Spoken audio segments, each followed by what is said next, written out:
नमस्कार दोस्तों, जागृति क्लासेस के ऑनलाइन प्रोग्राम में आपका हार्दिक स्वागत। एसएसटी लेवल 2 के विद्यार्थियों के लिए हम शिक्षण विधियों की जो क्लास हमने प्रारंभ की थी, शिक्षा शास्त्रीय मुद्दों की, उसमें हमने कुछ टॉपिक पढ़े हैं। उन पढ़े हुए टॉपिक्स में से आज हम लोग क्वेश्चन आंसर कराएंगे, जिस टॉपिक का नाम है सामाजिक अध्ययन या सामाजिक विज्ञान की संकल्पना एवं प्रकृति। तो संकल्पना एवं प्रकृति से प्रश्न जिस प्रकार की परीक्षाओं में पूछे जाते हैं कि इसकी कॉन्सेप्ट क्या है सामाजिक अध्ययन का और इसकी नेचर क्या है, तो इसमें हमने जब क्लास ली थी इसके सारे विषयों पर, सारे पक्षों पर हमने चर्चा की। तो अब ये देखते हैं कि इसमें से प्रश्न किस तरह के आते हैं। इस वाली क्लास में आपको सी टेट और राजस्थान टेट और जितनी भी ऑल टेट्स हैं, स्टेट टेट्स, उनमें आए हुए सवाल इस चैप्टर से, इस टॉपिक से जितने भी सवाल आए हैं उनका संकलन हमने इसमें किया है और साथ ही जो संभावित प्रश्न बन सकते हैं वो भी हमने इसमें लिए हैं। तो चलिए करते हैं इस प्रश्नोत्तरी को शुरू। देखिए, सामाजिक अध्ययन की संकल्पना एवं प्रकृति। पहला प्रश्न है इसका कि सामाजिक अध्ययन के बारे में निम्नलिखित में से कौन सा कथन सही है। यहां मैं आपको एक बात बताना चाहूंगा कि प्रश्न को पढ़ते समय आप किसी भी परीक्षा, कोई भी परीक्षा दे रहे हो, कोई सा पेपर दे रहे हो, आप प्रश्न को पूरा पढ़ेंगे, ठीक है। तो इसमें प्रश्न को अंत तक पढ़ें, क्योंकि आजकल इस तरह के प्रश्न परीक्षा में आते हैं कि अंत में उस प्रश्न को अगर आपने पूरा नहीं पढ़ा अंत तक तो वो उसका मायने बदल जाते हैं प्रश्न के। तो आपको है या नहीं है, सत्य है या असत्य है, असत्य नहीं है, इस तरह की चीजों को थोड़ा ध्यान से देखना है। इस वाले प्रश्न में पूछ रहा है कौन सा कथन सही है। सही वाला कथन पूछ रहा है, इसका मतलब इसमें 3 गलत है और 1 कथन सही है, वो छांटना है। देखिए, पहला, समाज के विविध सरोकारों से सामाजिक विज्ञान का कोई संबंध नहीं है, ये तो एकदम गलत कथन है, क्योंकि अब तक हम यही तो पढ़ते हैं कि समाज के जितने भी सरोकार हैं, यानी कि व्यक्ति समाज से जुड़ा हुआ है और समाज के इर्द गिर्द जितनी भी चीजें होती हैं वो सामाजिक अध्ययन की विषय वस्तु है, इसलिए ये कथन तो देखते ही हमें पता चल गया ये तो रॉन्ग हो गया। अगला है सामाजिक विज्ञान सजातीयता, इसको ता कर लें आप, सजातीयता और रीति रिवाजों पर बल देता है। केवल ऐसा नहीं है, इसमें रीति रिवाजों पर बल क्यों देगा, सजातीयता पर क्यों बल देगा, ये तो विजातीयता यानी पूरे समाज की बात करता है, सजातीयता से इसका कोई मतलब नहीं है, तो ये भी गलत हो गया। सामाजिक विज्ञान एक विषयनिष्ठ अनुशासन है। अब देखिए, विषय निष्ठ ये कोई ऐसा डिसिप्लिन चीज नहीं है, ये व्यक्ति के दृष्टिकोण को बदलता है, क्योंकि अनुशासन की बात नहीं करता है, इसलिए ये प्रश्न भी यहाँ पे लाइन भी गलत हो गई। सामाजिक विज्ञान एक विश्लेषणात्मक और सृजनात्मक मानस की नींव रखता है। देखिए कितनी बढ़िया सटीक लाइन है कि सामाजिक विज्ञान क्या करेगा, एक विश्लेषणात्मक और सृजनात्मक मानव, यानी कि सामाजिक विज्ञान का जो भी विद्यार्थी है या जो व्यक्ति सामाजिक विज्ञान से जुड़ा हुआ है, तो इसका मतलब वो अपने समाज से भी जुड़ा हुआ है और वो सामाजिक विज्ञान एक विश्लेषणात्मक, उसको एक चीजों को विश्लेषण करने की, चीजों को समझने की, यानी कि एक समझ देता है सामाजिक विज्ञान, ताकि व्यक्ति भविष्य की चुनौतियों का सामना कर सके। सृजनात्मक मानस, और वो व्यक्ति एक क्रिएटिव भी बन जाता है। सामाजिक विज्ञान का अध्ययन करने के बाद उसमें क्रिएटिविटी आती है कि कौन सी परिस्थिति में मैं किस प्रकार से उसका सामना करूं कि मैं एकदम सही लक्ष्य पर पहुंच जाऊं और अपनी समस्या का समाधान कर पाऊं। तो एक सृजनात्मक मनुष्य की मानस की नींव रखता है, इसलिए डी आंसर इसमें सही है। चलिए अगले प्रश्न पे चलते हैं। देखिए, प्रारंभ में सामाजिक अध्ययन के अंतर्गत विषय शामिल थे, यानी प्रारंभ की बात कर रहा है, वर्तमान की नहीं कर रहा।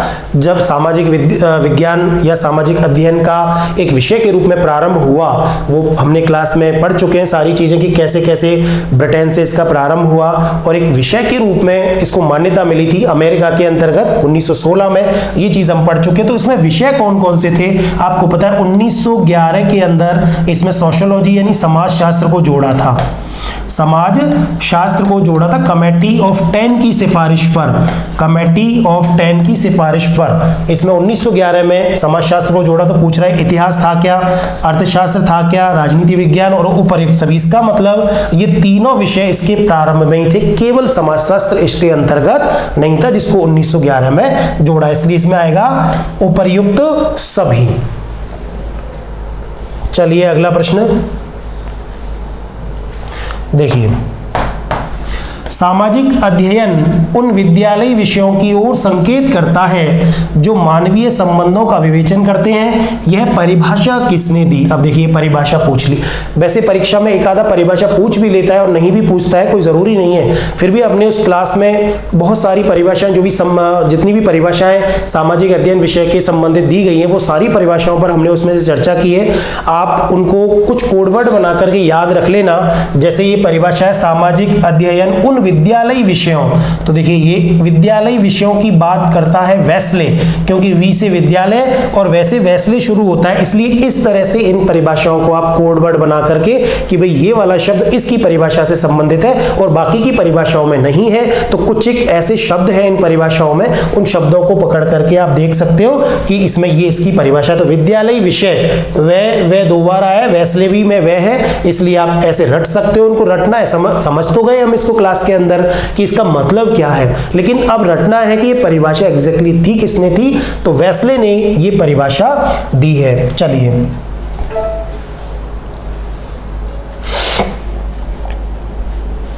देखिए, जीने की कला बड़ी सुंदर कला है, सामाजिक अध्ययन द्वारा ही यह ज्ञान प्राप्त होता है। यह कथन किसका है? बहुत अच्छी परिभाषा है और आप बहुत परिचित हैं इससे। मुफात ने ये परिभाषा दी है। तो जीने की कला यानी कि इन्होंने सामाजिक अध्ययन को बताया कि सामाजिक अध्ययन एक ऐसा विषय है जो व्यक्ति को जीने की कला सिखाता है। इसका मतलब उसके वर्तमान से रूबरू कराकर, उसकी परिस्थितियों का सामना करने की ताकत देकर, उसको समझ विकसित करके उसको भविष्य के लिए बहुत अच्छा मतलब एक सुनागरिक व्यक्ति बना देता है सामाजिक अध्ययन, ऐसा इनका मानना था। और उसी से संबंधित ये परिभाषा है कि ये जीने की कला सिखाती है सामाजिक अध्ययन। चलिए अगला प्रश्न है, बालक के किस प्रकार के विकास में सामाजिक अध्ययन सर्वाधिक सहायक है? बालक के किस प्रकार के विकास में? आप ऐसे प्रश्नों को पूरा पढ़ेंगे। देखिए प्रश्न पूरा पढ़ लिया कि बालक के किस प्रकार के विकास में सामाजिक अध्ययन सहायक है। कई बार बच्चे क्या करते हैं, पहला ही ऑप्शन पढ़ के भाई सामाजिक विकास, सामाजिक अध्ययन है, सामाजिक विकास करता है, तो इस पर टिक लगा जाते हैं और बाद की चीजें नहीं पढ़ते हैं। इसलिए आप ध्यान से ऑप्शंस को भी देखेंगे।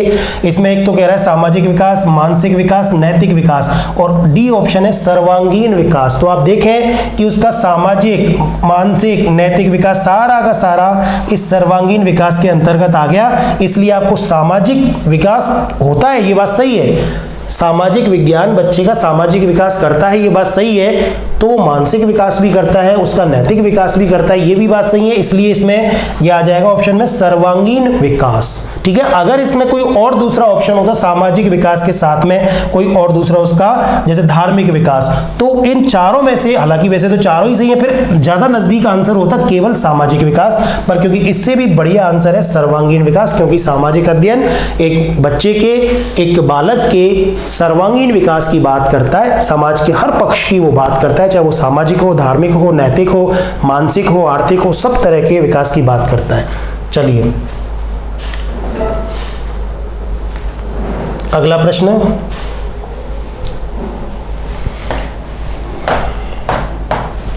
सामाजिक अध्ययन विषय में अध्ययन किया जाता है। अभी पूछ रहा है सामाजिक अध्ययन में किस चीज का अध्ययन किया जाता है या कैसे अध्ययन किया जाता है? एकीकृत रूप में, विषयों का अलग अलग रूप में, समाजशास्त्र का विस्तृत रूप में, या कुछ विषयों का विशेष रूप में? आप ऑप्शन को पढ़ के, हमने बहुत सारी परिभाषाएं इसकी पढ़ी है। मुदालियर आयोग की ये परिभाषा है कि ये इसको इंटीग्रेटेड मानता है, यानी कि सामाजिक अध्ययन कोई विषयों का संकलन मात्र नहीं है, बल्कि वो एक एकीकृत उपागम है। वो एक अपने आप में एक विषय है जिसमें बहुत सारे विषयों से संबंधित बात की जाती है और वो बच्चे के सर्वांगीण विकास को लेकर के बात की जाती है। इसलिए इसमें एकीकृत रूप में याद रखना पड़ेगा। और ये इसकी मुदालियर आयोग या माध्यमिक शिक्षा आयोग जिसको कहा जाता है, उसकी परिभाषा है ये मुदालियर आयोग ये बात बोलता है। इसलिए ये देखना पड़ेगा आपको, विषयों का अलग अलग रूप नहीं है। समाजशास्त्र का विस्तृत अध्ययन, समाजशास्त्र का अध्ययन नहीं किया जाता बल्कि समाज का अध्ययन किया जाता है, ये कह सकते हो। समाजशास्त्र तो केवल सैद्धांतिक है, तो सैद्धांतिक से ज्यादा इसमें तो व्यवहारिक अध्ययन किया जाता है, इसलिए इसका आंसर आएगा ए। चलिए अगला देखिए, राष्ट्रीय पाठचर्या की रूपरेखा 2005 सामाजिक अध्ययन के संदर्भ में सुझाती है कि बच्चे के विद्यालय जीवन का मेल, ये अब इसे यहाँ पे सीधे सीधे प्रश्न किससे पूछा जा रहा है, एनसीएफ 2005 से संबंधित ये प्रश्न है कि राष्ट्रीय पाठचर्या की रूपरेखा 2005 सामाजिक अध्ययन के संदर्भ में सुझाती है, यानी कि क्या सुझाती है, क्या समझ विकसित करती है कि बच्चे के विद्यालय जीवन का मेल अब किताबी ज्ञान से जुड़ा होना चाहिए, शिक्षकों की अपेक्षाओं के साथ होना चाहिए, कक्षा के जीवन से होना चाहिए या बाहर के जीवन के साथ होना चाहिए। कहीं ना कहीं सारी बातें सत्य तो हैं, पर पूर्ण रूप से ये सत्य नहीं है, इसलिए आपको इसमें से सबसे बेस्ट जो आंसर है, किताबी ज्ञान तो होता ही है, भाई बच्चे को पढ़ा रहे हैं क्लास में, लेकिन उसका मतलब ये होता है कि बच्चा सामाजिक परिस्थितियों का सामना कर सके। जो कहते हैं ना ज्ञानात्मक, तो ज्ञानात्मक में तो ज्ञान की सूचना ही दी जाती है बच्चे को, क्रियात्मक में क्रियाएं सिखाई जाती हैं, ये बात सही है, लेकिन यहाँ सबसे बढ़िया, क्योंकि राष्ट्रीय पाठचर्या कार्यक्रम एनसीएफ 2005 की सबसे महत्वपूर्ण बात यह है कि बस्ते के बोझ को कम करो, जितना भी ज्ञान बच्चे को दिया जा रहा है वो उसके बाहर के जीवन से संबंध करके या व्यवहारिक जीवन से जोड़ करके उसको पढ़ाया जाना चाहिए, इसलिए इसको ऑप्शन रहेगा इसमें डी। ठीक है, बाकी सबसे बेस्ट ऑप्शन इसमें यही है, हालांकि केवल कक्षा के जीवन से नहीं है, पर बाहर के जीवन, यानी कि उसको कक्षा में जो भी पढ़ाया जा रहा है वो उसके व्यवहारिक जीवन या बाहर के जीवन से संबंधित होना चाहिए, उसी में सामाजिक अध्ययन का महत्व या उपयोगिता सिद्ध होती है। चलिए अगला प्रश्न,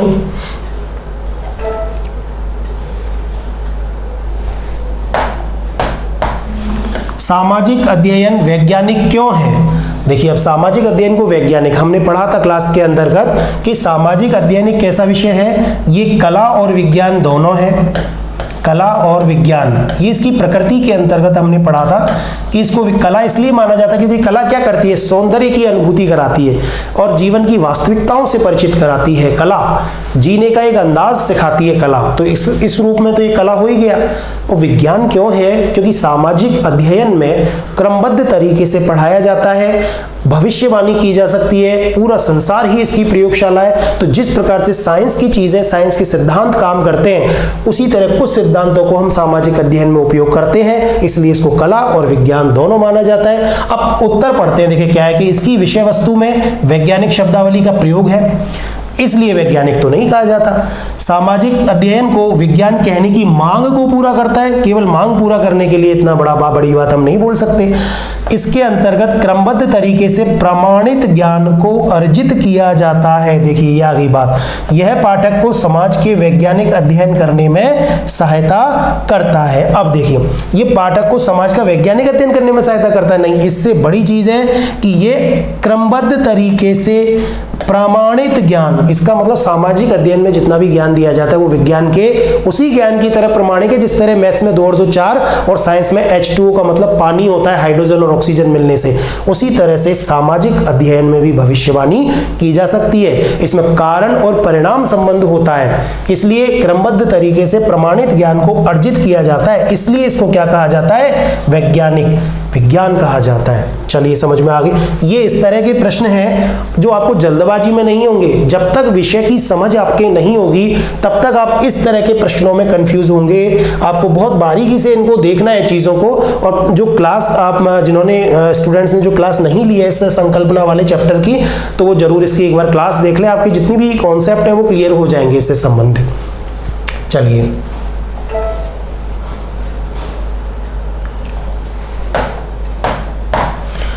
सामाजिक अध्ययन के क्षेत्र के अंतर्गत निम्नलिखित में से किस तत्व का अध्ययन किया जाता है? अब ये पूछ रहा है सामाजिक अध्ययन का क्षेत्र, ये सामाजिक अध्ययन के क्षेत्र का प्रश्न है, वाइड है एकदम, सामाजिक अध्ययन का क्षेत्र बहुत विस्तृत है। ठीक है, इसमें समाज संबंधी अध्ययन किया जाता है, बात सही है। मानवीय संबंधों का अध्ययन किया जाता है, ये भी बात सही है।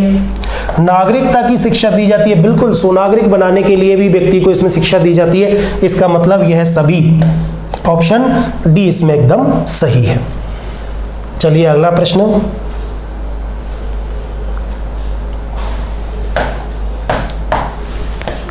सामाजिक अध्ययन के शिक्षण में प्रयोग की जाने वाली भाषा कैसी होनी चाहिए?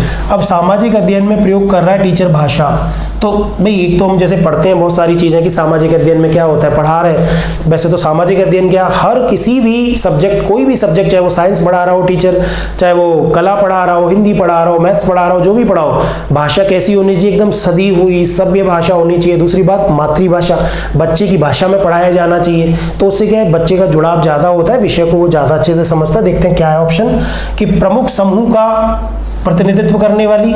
ऐसा तो कोई जरूरी नहीं है भाई कि किसी पर्टिकुलर विशेष समूह का वो प्रतिनिधित्व करने वाली भाषा हो। जैसे अंग्रेजी भाषा एक विशेष समूह का प्रतिनिधित्व करती है तो अंग्रेजी में पढ़ाओ, ऐसा जरूरी नहीं है। हम जिस भाषा में, जैसे हिंदी में पढ़ा रहे हैं तो विशेष समूह में बोले सभ्य भाषा से खड़ी बोली में पढ़ाओ, जरूरी नहीं है। बच्चे को अपनी ग्रामीण भाषा में पढ़ाओ ना, क्या दिक्कत है। मुश्किल भाषा में पढ़ाओ, ये तो वैसे ही गलत हो गया। पक्षपातपूर्ण पढ़ाओ, ये भी गलत हो गया। तटस्थ एवं संवेदनशील कैसी होनी चाहिए भाषा, भाषा ऐसी होनी चाहिए जो तटस्थ हो और संवेदनशील भाषा, यानी बच्चा उस भाषा को अच्छे से इनहेरिट कर सके, समझ सके, ऐसी भाषा उसमें होनी चाहिए। और सबसे बड़ी बात एक इसमें यही कॉलम आप जोड़ लें कि मातृभाषा में शिक्षण किया जाना चाहिए। मातृभाषा अगर कहीं ऑप्शन में हो तो भाषा मातृभाषा हो जो बच्चा समझ सके, और तटस्थ होनी चाहिए, संवेदनशील होनी चाहिए, थोड़ी सभ्य और सुसंस्कृत भाषा भी होनी चाहिए। इस तरह की चीजें भी आप इसमें भाषा के साथ देख सकते हैं। बाकी तो सामान्य रूप से बच्चे को उसकी भाषा में पढ़ाओगे तो ही आपके पढ़ाने का उद्देश्य पूरा होगा। आप अंग्रेजी में पढ़ा रहे हैं, बच्चे को अंग्रेजी समझ नहीं आ रही है, या फिर आप ऐसी भाषा में पढ़ा रहे हैं जिस भाषा को बच्चा समझता नहीं है। ये पढ़ेंगे अपन सामाजिक अध्ययन विषय के समस्याएं, इसके अध्यापन की समस्याओं के टॉपिक है। इसके बाद अगला उस टॉपिक में हम ये चीजें पढ़ेंगे, उसमें बहुत सारी समस्याएं हैं, कैसे उनका निराकरण किया जा सकता है। आप टीचर बनने जा रहे हैं तो आपको पता चलेगा कि जैसे आप किसी क्षेत्र के हैं और वहाँ के लोकल बच्चों की भाषा नहीं समझ सकते हैं, जैसे आप दक्षिण राजस्थान में चले गए कहीं और वहाँ पे मतलब बहुत अलग भाषा बोली जाती है, आपको पता ही है मेवाड़ी भाषा, और अगर आपको मेवाड़ी भाषा का ज्ञान नहीं है तो बच्चे की भाषा आप नहीं समझ पाएंगे। और आपकी भाषा वो बच्चा, अगर आप किसी ऐसी जगह से हैं जैसे तो बच्चा भी आपकी भाषा नहीं समझ पाएगा। ठीक है, तो ये सारी चीज़ें भाषा अवरोध होती है पढ़ाई में। अगला प्रश्न,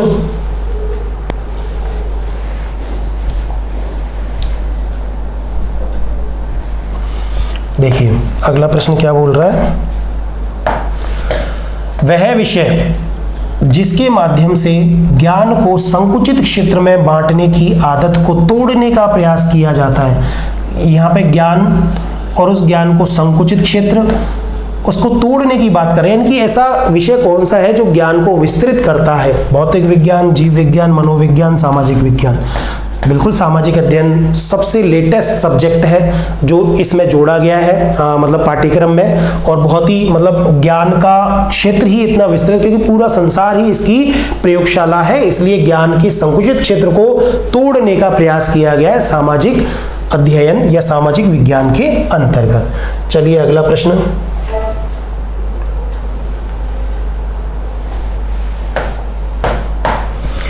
पाठ्यक्रम निर्माण योजना से संबंधित व्यक्तियों को पाठ्यक्रम बनाते वक्त अधिक जोर देना चाहिए। यानी कि जो पाठ्यक्रम निर्माता हैं उनको पाठ्यक्रम बनाते समय किन किन बातों का ध्यान रखना चाहिए। समाज की वर्तमान स्थितियों पर, दूसरे राष्ट्रों के पाठ्यक्रम पर, प्रचलित परीक्षा पद्धति पर, और छात्रों को परीक्षा के लिए तैयार करने एवं अच्छे अंक प्राप्त करने पर। कई बार क्या होता है, बच्चे को कुछ समझ नहीं आता तो वो सबसे लंबा जो आंसर होता है उसका उत्तर दे देता है। यहाँ ये आपको नहीं करना है। यहाँ देखिए पाठ्यक्रम निर्माण करते समय समाज की, क्योंकि आपको पता है बार बार अगर पाठ्यक्रम किसी सब्जेक्ट का चेंज होगा तो कैसे चेंज होगा, क्यों चेंज होगा, क्योंकि अगर वो एजुकेशन बच्चे को वर्तमान की परिस्थितियों का सामना या चुनौतियों का सामना करने की शिक्षा नहीं दे पा रही है तो समझो कि वो शिक्षा ठीक नहीं है। इसलिए कभी भी पाठ्यक्रम बनाया जाए तो वो समाज की वर्तमान परिस्थितियों पर या वर्तमान की चुनौतियों को ध्यान में रखते हुए बनाई जानी चाहिए। ठीक है, अगला प्रश्न 13वां प्रश्न, पाठ्यक्रम शिक्षक के हाथ में एक ऐसा साधन है जिसके द्वारा वे विद्यार्थियों को अपने उद्देश्य के अनुसार अपने विद्यालय में ढाल सकता है। यानी पाठ्यक्रम की बात कर रहे हैं इसमें कि पाठ्यक्रम एक शिक्षक के हाथ में एक ऐसा साधन है कि वो जिसके द्वारा वे विद्यार्थियों को उसके अपने उद्देश्य के अनुसार विद्यालय में, यानी जो शिक्षा का उद्देश्य है, जो उद्देश्य वो निश्चित करके आया है, उसको पूरा कर सके पाठ्यक्रम के माध्यम से। ये परिभाषा या ये कथन किसने दिया? तो आपको पता होगा कि ये फेमस कथन है कनिंघम का। ठीक है, फैक्चुअल प्रश्न है, आया हुआ है कई बार परीक्षाओं में, आपको याद रखना है। अगला प्रश्न देखें, देखिए, एक शिक्षक को शिक्षार्थी के प्रति प्राथमिक जवाबदेही, माने यानी कि एक शिक्षक की शिक्षार्थी के प्रति क्या जवाबदेही है, रिस्पॉन्सिबिलिटी क्या है? बौद्धिक विकास करना उसका, उसके मूल्यों का विकास करना, उसका शारीरिक विकास करना या सर्वांगीण विकास? देखिए उसी तरह का प्रश्न है, यानी कि ये तीनों की तीनों चीजें सर्वांगीण विकास में आ गई हैं। और हम जितनी भी शिक्षा की बात करेंगे इस तरह, तो बच्चे के सर्वांगीण विकास की ही बात करेंगे।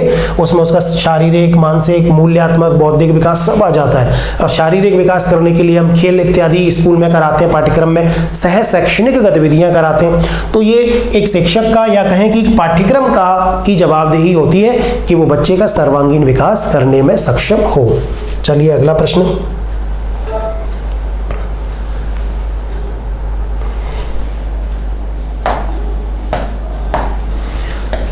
एक प्रभावी शिक्षक अपने अधिगमकर्ताओं को सामूहिक क्रियाओं में सम्मिलित करते हैं क्योंकि इससे अधिगम सुगम बनाने के अतिरिक्त यह विकास करता है। यानी कि कोई शिक्षक है, बहुत प्रभावी शिक्षक या कहें कि एक शिक्षक है जो अपने अधिगमकर्ताओं को सामूहिक क्रियाओं में सम्मिलित करते हैं। बच्चे को सामूहिक क्रिया, सीधे सीधे ये पूछना चाह रहा है कि अगर बच्चों को समूह में कोई एक्टिविटीज कराई जाती है तो उसका क्या उद्देश्य होता है, शिक्षक के दिमाग में क्या उद्देश्य निहित होता है? एक तो ये होता है कि अधिगम को सुगम बनाया जाए, और ये बात तो सही है कि एक्टिविटी बच्चा करके सीखने का सिद्धांत, क्योंकि आप पढ़ चुके हैं बहुत बार, तो बच्चा करेगा, रुचि डेवलप होगी, रुचि होगी तो उस चीज को सीखेगा। अधिगम में तो सुविधा हो गई, लेकिन एक चीज और क्या चीज सीखता है बच्चा? संघर्ष, समाजीकरण, दुश्चिंता, इनमें से कोई नहीं। देखिए आप स्कूल्स में जितनी भी एक्टिविटीज होती हैं उस बच्चे को सामाजिकरण करने के लिए या बच्चे में सामाजिकता का गुण विकसित करने के लिए उनको बहुत सारी सामूहिक क्रियाएं कराई जाती हैं। उनसे अधिगम तो सुगम होता ही है, वो सीख तो जल्दी जाता है उससे, एक्टिविटी से, लेकिन वो बहुत सारे बच्चों के साथ में जब रहता है तो उसमें भेदभाव की जो भावना है वो कम हो जाती है। अपनी जैसी वो अपने एक समाज में, मोहल्ले में, कॉलोनी में जाता है तो उसके घर वाले भाई ये जातिवाद वगैरह कॉलोनियों में खूब देखने को मिलता है, मोहल्ले इत्यादि में। वहाँ बच्चा अपने परिवार से सीखता है, तो वहाँ पे हो सकता है बच्चे में वो सामाजिकता का गुण विकसित इतना ना हो, लेकिन विद्यालय में आने के बाद में बच्चा उस जाति पाति के बंधन से मुक्त होकर के एकदम खुले आसमान में वो भूल जाता है कि मैं किसके साथ खेल रहा हूँ। इसलिए बच्चे को सामूहिक क्रियाएं कराई जाती हैं। चलिए अगला प्रश्न,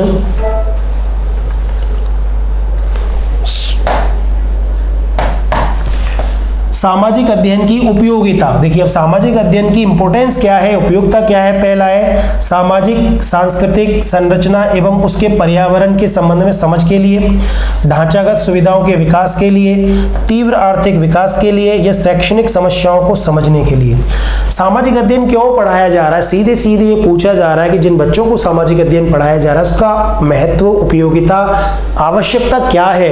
पहला सवाल, पहला ऑप्शन है इसका कि सामाजिक सांस्कृतिक संरचना और उसके पर्यावरण के संबंध में समझ। बिल्कुल, देखो बहुत बड़ी बात है यहाँ पे, यानी कि उस व्यक्ति के आसपास के परिवेश जिसमें वो समाज, संस्कृति, संरचना, पर्यावरण सब आ जाता है, उसके संबंध को वो समझे। पहले ही ऑप्शन में पता चल रहा है हमें कि ये तो एकदम सही है। इन चीजों को देखकर ढांचागत सुविधाओं का विकास, भाई सामाजिक अध्ययन पढ़ाने से ढांचागत सुविधाओं का विकास कैसे होगा? वो तो अर्थशास्त्र पढ़े हैं आप, बच्चे को अर्थशास्त्र पढ़ाएंगे तो ढांचागत सुविधाओं का विकास होगा। तीव्र आर्थिक विकास के लिए आप उसको इकोनॉमी पढ़ाओ, वही अर्थशास्त्र पढ़ाओ। शैक्षणिक समस्याओं को समझना, शैक्षणिक समस्याओं को समझने के लिए थोड़ी ना पढ़ाया जाता है सामाजिक अध्ययन, वो तो इसलिए पढ़ाया जाता है ताकि बच्चे को उसके आसपास के सामाजिक, सांस्कृतिक इत्यादि परिवेश या पर्यावरण के संबंध को समझ सके वो बच्चा। इसलिए आंसर ए इसमें सही है। देखिए अगला, निम्नलिखित में से कौन सा एक सामाजिक अध्ययन के शिक्षक का गुण नहीं है? अब सामाजिक अध्ययन के शिक्षक का कह दो या कह दो कि हर किसी शिक्षक में वैसे तो गुण होने चाहिए, पर यह स्पेसिफिक पूछा है कि सामाजिक अध्ययन के शिक्षक में क्या गुण नहीं है, वो नहीं होना चाहिए। स्वयं के विषय पर अधिकार, ये तो होना चाहिए। परिश्रमी उसको होना चाहिए। सहनशीलता उसमें होनी चाहिए, लेकिन पक्षपात अगर उसमें है तो दिक्कत हो जाएगी। इसका मतलब यही इसका आंसर है, ये शिक्षक के अंतर्गत ये गुण नहीं होना चाहिए। वो किसी बच्चे को पढ़ाते समय किसी भी प्रकार के पक्षपात से दूर रहे, जाति पाति के बंधनों से किसी पर्टिकुलर विचारधारा के साथ वो ना जुड़ा रहे, एकदम निष्पक्ष रूप से भेदभाव रहित उसका विचारधारा उसकी होनी चाहिए। ये इसमें बात है। ये अपन शिक्षण, ये सामाजिक अध्ययन की बात मान लो, इसको अपन शिक्षक के गुणों में एक अलग से चैप्टर है आपका सामाजिक अध्ययन के अध्यापन की समस्या है, उसमें भी इसका बहुत विस्तृत तरीके से पढ़ेंगे। चलिए अगला प्रश्न।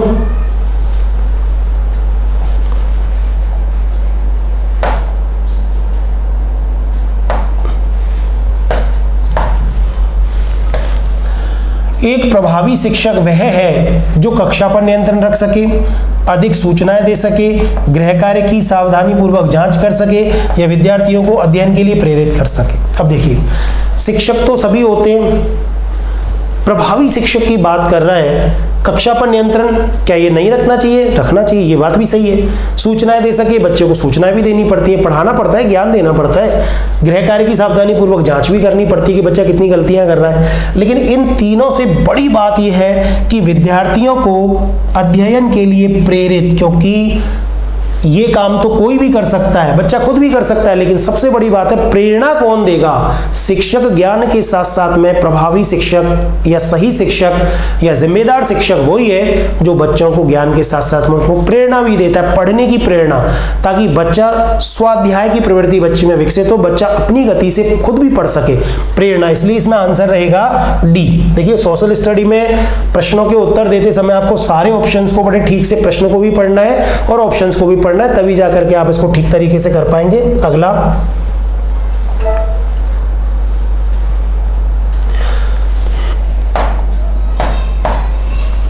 विद्यालय को समाज का लघु रूप किसने कहा? ये एक तरह से परिभाषा ही है कि पूरे समाज का लघु रूप विद्यालय। बहुत बड़ी बात है, यानी कि बच्चा समाज में जो चीजें सीखता है, समाज में जो चीजें होती हैं वो विद्यालय के अंतर्गत भी होती हैं। ये जॉन डीवी की परिभाषा है, फैक्चुअल चीज है। विद्यालय को समाज का लघु रूप माना है, यानी कि विद्यालय में बच्चे को इस तरह की चीजें, सामाजिक अध्ययन पढ़ा करके इस तरह विकसित किया जा सकता है कि वो समाज में बहुत अच्छे नागरिक के रूप में सामाजिकता के साथ चीजों का विश्लेषण कर सके, समझ सके उनको। ठीक है,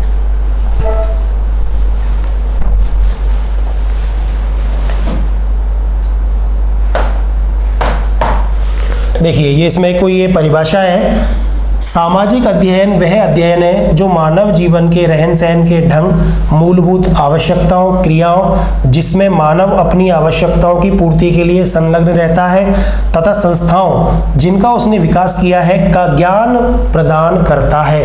यह किसका कथन है? देखिए, बहुत फैक्चुअल चीज है, आप परिभाषाओं को रटना, यानी कि मानव के जीवन के रहन सहन के ढंग और मूलभूत आवश्यकताओं, ये एक परिभाषा है जिसमें इस तरह की बात की गई है। और ये परिभाषा है, ये परिभाषा दी है एनसाइक्लोपीडिया ऑफ एजुकेशन रिसर्च ने। एनसाइक्लोपीडिया, ये बाकी की वेस्ले की नहीं है, मुफात की नहीं है, जॉन माइकलिस की नहीं है, ये एनसाइक्लोपीडिया ऑफ एजुकेशन रिसर्च की परिभाषा है। तो फैक्चुअल चीज़ है, इन परिभाषाओं के बारे में समझा दिया है हमने पुरानी पिछली क्लास में, तो आप अगर इनको समझ सकें कि रहन सहन के ढंग की बात कौन करता है, एनसाइक्लोपीडिया ऑफ एजुकेशन रिसर्च करता है। ठीक है, तो इस तरह शब्दों को देख करके एक एक शब्द से आप इन परिभाषाओं को जोड़ सकते हो। देखिए, अगला प्रश्न है,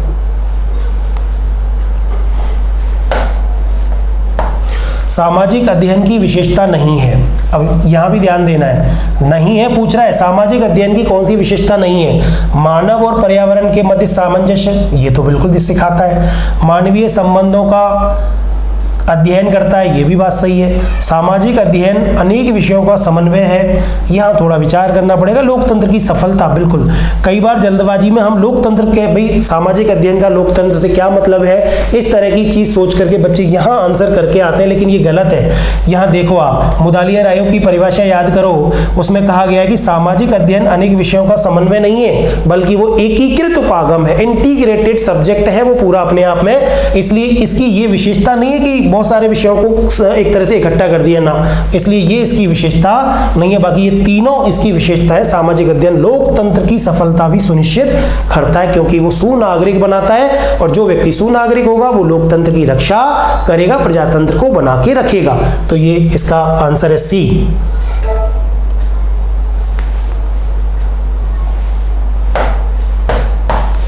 सामाजिक अध्ययन के उद्देश्य के संबंध में असत्य कथन, देखिए ये भी ध्यान देना पड़ेगा, गलत कथन पूछ रहा है। उद्देश्यों की बात कर रहे हैं, हम पढ़ चुके हैं सामाजिक अध्ययन के क्या उद्देश्य हैं, बार बार वही चीजें रिपीट होती हैं। सुनागरिक बनाना, सामाजिकता का विकास करना, लोकतंत्र की सफलता रखना, बच्चे को वर्तमान की भविष्य की चुनौतियों के लिए तैयार करना। देखते हैं उत्तम नागरिकता का विकास, ये तो इसका कथन, ये तो इसका उद्देश्य सही है। सामाजिकता का विकास, ये भी इसका उद्देश्य सही है। वातावरण के साथ समायोजन की योग्यता का विकास, ये भी सही है।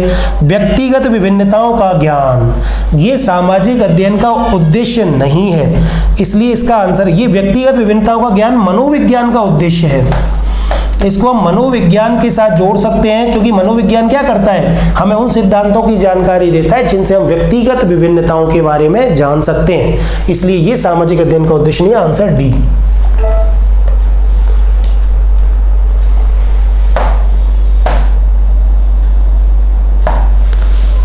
सामाजिक अध्ययन की प्रकृति के संबंध में असत्य कथन, अब इसकी प्रकृति से प्रश्न है। असत्य कथन पूछ रहा है, एकीकृत प्रकृति है, बिल्कुल इंटीग्रेटेड है, ये तो हमें पता है, सही है। ये कला और विज्ञान दोनों हैं, ये भी सही है। सामाजिक और भौतिक वातावरण का अध्ययन किया जाता है, ये भी सही है। विषयों की केवल तथ्यात्मक जानकारी, देखो स्पष्ट है एकदम, ये इसका आंसर है, ये गलत है, ठीक है, इसलिए ये इसका आंसर है। असत्य कथन पूछ रहा है, इसमें क्या पूछ रहा है, असत्य कथन। अगला प्रश्न,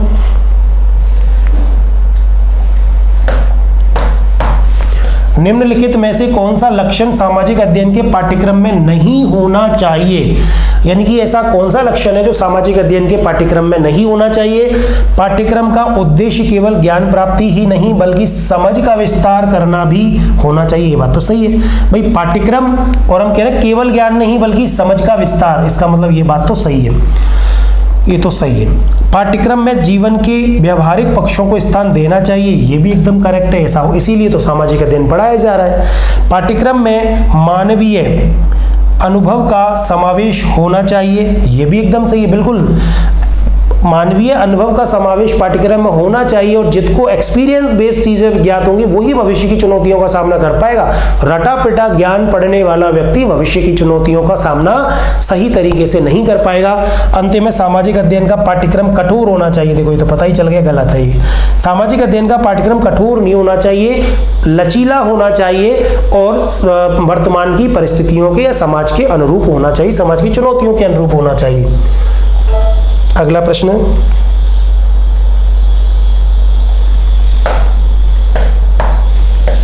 सामाजिक अध्ययन के संबंध में सामान्य अवधारणा है। अब देखिए सामान्य, कुछ लोग इसे नीरस विषय मानते हैं, ऐसा है। सोशल स्टडी पढ़ने में बहुत लोगों को आनंद नहीं आता, क्योंकि उसमें हिस्ट्री भी आती है, उसमें इकोनॉमी भी आती है, उसमें पॉलिटी भी आती है, उसमें तो एक आधा सब्जेक्ट इनमें से ठीक लगता है उसको तो पढ़ लेते हैं बच्चे, बाकी के सब्जेक्ट उनको नीरस लगते हैं, तो ये बात सही है। कुछ लोग इसे विज्ञान नहीं मानते, हाँ कुछ लोग कहते हैं कि विज्ञान है ही नहीं, साइंस में तो प्रयोग होते हैं प्रयोगशाला के अंदर, इसमें कहाँ प्रयोग होते हैं, इसमें तो असत्य भी भविष्यवाणी की नहीं जा सकती कि व्यक्ति इस परिस्थिति में है तो क्या डिसीजन लेगा। मानते हैं लोग कि विज्ञान नहीं मानते, ये भी बात सही है। कुछ लोग इसे अनुपयोगी विषय मानते हैं कि जीवन की परिस्थितियों के लिए हम पढ़ाते हैं, ऐसा है कि बहुत सारी समस्याओं का सामना करना सिखाता है, लेकिन कुछ लोग, सब लोग नहीं, कुछ लोग ऐसा कहते हैं कि ज्यादा उपयोगी नहीं है, इसलिए वो साइंस और कॉमर्स इत्यादि भी लेते हैं। अंतिम उपर्युक्त सभी, तो इसका मतलब कहीं ना कहीं सब में थोड़ी थोड़ी सत्यता है, इसलिए ये आंसर आएगा डी। अगला प्रश्न देखिए,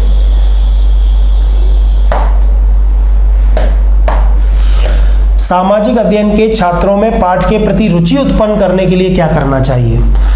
देखिए अब रुचि के लिए बच्चों में अब आप एक टीचर हैं, आप पढ़ भी रहे हैं, आपको पता है कि रुचि कैसे डेवलप होती है सामाजिक अध्ययन के छात्रों में। पाठ के प्रति रुचि उत्पन्न करनी है, बहुत अच्छे तरीके से पढ़ाओ भाई उनको, सहायक सामग्री का उपयोग करो, जिज्ञासा उत्पन्न करो, प्रेरित करो उनको पढ़ने के लिए, नई नई चीज़ों से उनको अपडेट करो, है ना, उनको इन्वॉल्व करो, करके सिखाओ, बहुत सारी चीज़ें। पाठ की पुनरावृत्ति करानी चाहिए, लॉजिकल नहीं है, पाठ की पुनरावृत्ति कराने से उनकी रुचि उत्पन्न नहीं होगी, इसलिए तो गलत हो गया।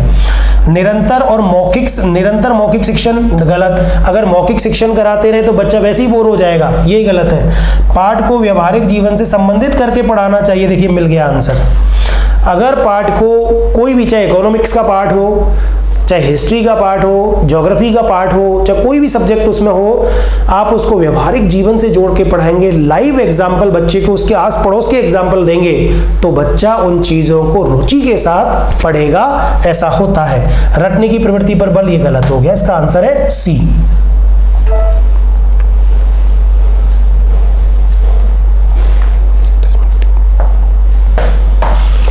सामाजिक अध्ययन के शिक्षण का उद्देश्य है, देखो रिपीट हो रहा है क्वेश्चन, मतलब उद्देश्य आपने पढ़ लिए हैं, हमें पता है सामाजिक शिक्षण क्यों पढ़ाया जा रहा है, भविष्य की चुनौतियों का निर्माण इत्यादि सारी चीजें, प्रजातांत्रिक गुणों का विकास सही है, राष्ट्रीय एकता और स्वदेश प्रेम की भावना का विकास किया जाता है, ये भी सही है, उचित तरीके से जीविकोपार्जन की क्षमता विकसित करना, बच्चे को तैयार किया जाता है कि बेटा भाई उसको जब इकोनॉमिक्स पढ़ाई जाती है या उस सामाजिक अध्ययन के अंतर्गत उन सारी चीज़ों को कि कैसी जोग्राफिकल कंडीशंस होती हैं, कहाँ पे किस तरह के संसाधन पाए जाते हैं, कहाँ पर व्यक्ति जो है किस तरह की कंडीशन में रहता है, इतिहास उसको पढ़ाया जाता है, वो अपनी गलतियों से बच्चा सीखता है कि इस तरह का डिसीजन नहीं लेना चाहिए, इकोनॉमी उसको पढ़ाई, यानी कि इनको सारी चीज़ें आसपास के परिवेश के प्रति समझ विकसित की जाती है। तो ऐसी परिस्थितियों में वो बच्चा क्या करेगा, जीविकोपार्जन की क्षमता भी उसमें विकसित हो जाएगी, इसलिए इसका आंसर रहेगा डी, यानी कि ये तीनों के तीनों कथन इसमें सही हैं।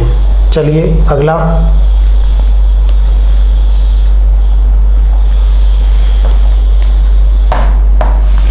सामाजिक अध्ययन का अर्थ है। देखिए सामाजिक अध्ययन का सिंपल अर्थ पूछ रहा है, परिवार का अध्ययन, पर्यावरण का अध्ययन, समाज का अध्ययन और समाजशास्त्र का अध्ययन। ऐसे प्रश्नों में कंफ्यूजन होता है, ऐसा लगता है सभी सही है। भाई सामाजिक अध्ययन में हमें पता है परिवार का अध्ययन किया जाता है, पर्यावरण का किया जाता है, समाज का किया जाता है, समाजशास्त्र का अध्ययन। अब देखिए सही अर्थ अगर निकालना है आपको तो एक शब्द में आप कह सकते हो समाज का अध्ययन। अगर समाज कह दिया तो समझो व्यक्ति का, यानी ये तो मनुष्य है, मानव, और इसके आसपास समाज, जिस समाज में वो रहता है वहां उसका परिवार भी आ जाता है समाज में, यानी समाज में उसका परिवार भी शामिल हो गया, पर्यावरण उसके आसपास का पर्यावरण भी शामिल हो गया, यानी कि हर चीज। समाजशास्त्र का तो वैसे ही अध्ययन नहीं किया जाता क्योंकि ये तो एक सैद्धांतिक विषय है। ये क्या है, ये तो एक सैद्धांतिक पक्ष है, और एक सैद्धांतिक पक्ष का अध्ययन ना होकर के ये तीनों सही है, लेकिन इसमें आंसर होगा समाज का अध्ययन। ठीक है, अगला प्रश्न,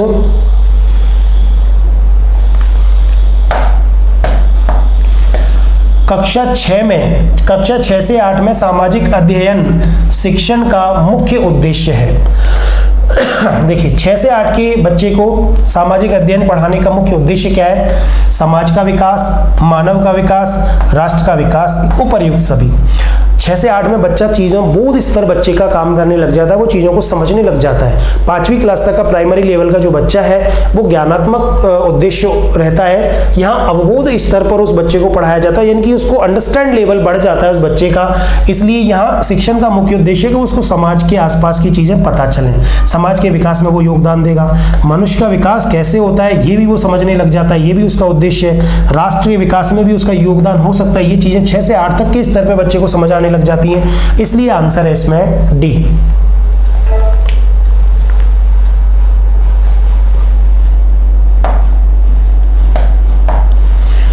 बिना बोझ के शिक्षा नामक रिपोर्ट का प्रकाशन किसने किया था? तो ये आपको पता ही है कि ये NCF 2005 में कही गई बात है कि शिक्षा का बोझ, मतलब बस्ते का बोझ कम होना चाहिए या बच्चे को बिना बोझ की शिक्षा दी जानी चाहिए ना। ये रिपोर्ट का प्रकाशन किसने किया आपको पता है? इसके लिए 1993 में यशपाल कमेटी बनाई गई थी। कौन सी कमेटी बनाई गई थी? यशपाल कमेटी। उस यशपाल कमेटी की सिफारिशों के आधार पर ही ये NCF 2005 की शर्तों को NCERT द्वारा लागू किया गया था, इसलिए आंसर ए।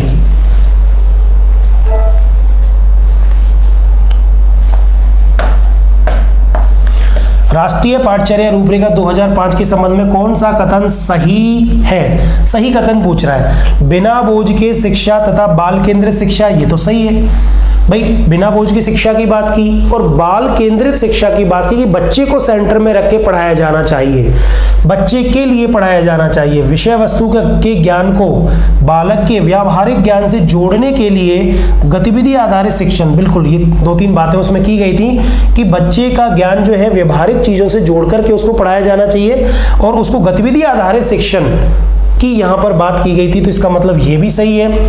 और शिक्षण पद्धति को रोचक और प्रभावी बनाने के लिए नवाचार पर बल देने की बात भी कही गई थी। इसका मतलब ये डी ऑप्शन आएगा। ये तीनों बातें इसमें सही हैं, तो उपर्युक्त सभी।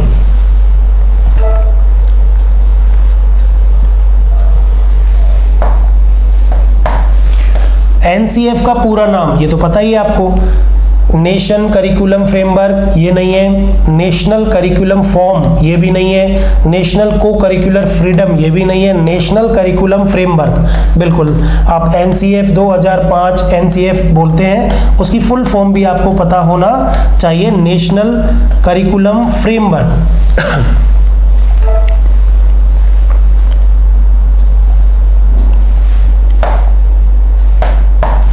सामाजिक अध्ययन की वर्तमान आवश्यकता के बारे में सत्य पूछ रहा है कथन। सत्य कथन कौन सा है? कि व्यक्ति के सर्वांगीण विकास हेतु, ये तो सही है। मनुष्य में तर्क एवं चिंतन शक्ति के विकास हेतु, ये भी सही है। सभ्यता एवं संस्कृति की जानकारी हेतु, ये भी एकदम सही है। उपर्युक्त सभी। देखिए तो इसका मतलब इसमें चारों ही सही है। सामाजिक अध्ययन की आवश्यकता क्यों है?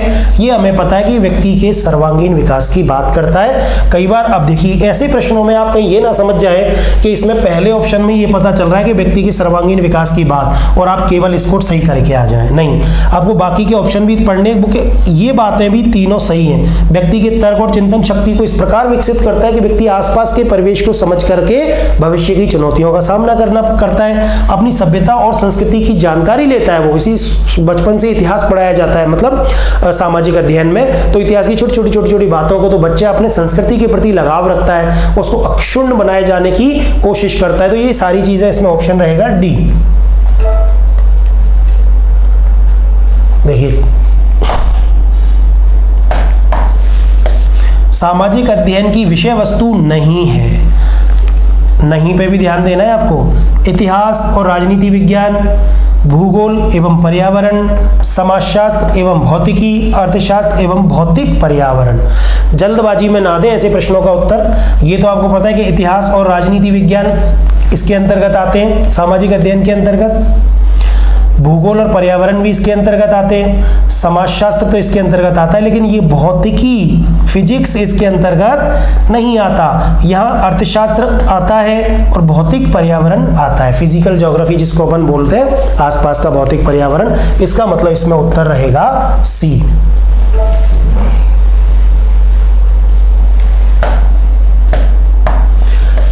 शैक्षिक उद्देश्यों का वर्गीकरण सर्वप्रथम किसने किया था? ये देखिए बहुत मतलब फैक्चुअल प्रश्न है, पर कई परीक्षाओं में पूछा गया है कि शैक्षिक उद्देश्यों का वर्गीकरण सर्वप्रथम किसने किया था। तो आपको याद है कि ये बीएस ब्लूम ने किया था। बीएस, ठीक है, बीएस ब्लूम ने पहली बार अपनी पुस्तक Bloom taxonomy of educational objectives नाम की उनकी एक पुस्तक थी। उस पुस्तक में इन्होंने शैक्षिक उद्देश्यों का वर्गीकरण किया था सर्वप्रथम, और इनको इन्होंने 3 भागों में बांटा था: ज्ञानात्मक, भावात्मक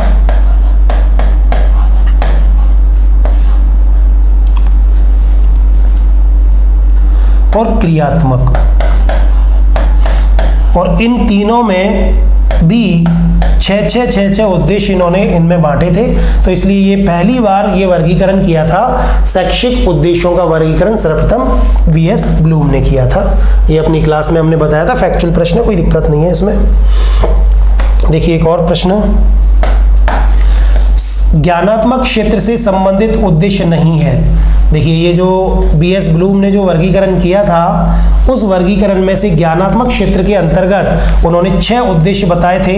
उन 6 उद्देश्यों में से अवबोध, मूल्यांकन, संश्लेषण, आदत निर्माण एक ऑप्शन है इसमें से जो उसमें नहीं है, वो है आदत निर्माण, क्योंकि आदत निर्माण ये क्रियात्मक उद्देश्य का पक्ष होता है, ज्ञानात्मक का नहीं होता।